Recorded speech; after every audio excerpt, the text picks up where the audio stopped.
পৃথিবীতে এমন কয়েকটি দেশ আছে যে দেশের নারীদের সৌন্দর্য পুরুষদেরকে মোহিত করে।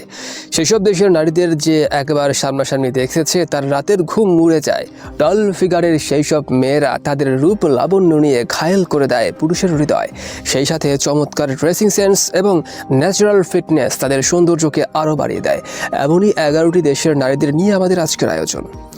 ভেনেজুয়েলা সেরা সুন্দরীদের সভা সবচেয়ে বেশিবার আলোকিত করেছেন ভেনেজুয়েলার মেয়েরা। দক্ষিণ আমেরিকার এই দেশের মেয়েরা এখনও পর্যন্ত 7বার মিস ইউনিভার্স এবং 6বার জিতেছেন মিস ওয়ার্ল্ড খেতাব। মোট 13বার সুন্দরীদের আসরে শ্রেষ্ঠত্ব অর্জন করা ভেনেজুয়েলাই তাই সবচেয়ে বেশি সুন্দরীদের দেশ। আমেরিকার মেয়েরাও সৌন্দর্যের শক্তিতে এগিয়ে আছে। 8বার মিস ইউনিভার্স এবং 3বার মিস ওয়ার্ল্ড হয়েছেন সে দেশের মেয়েরা, তাই বেশি সুন্দরীদের দেশের তালিকায় দ্বিতীয় স্থানে রয়েছে মার্কিন যুক্তরাষ্ট্র। ব্রাজিলের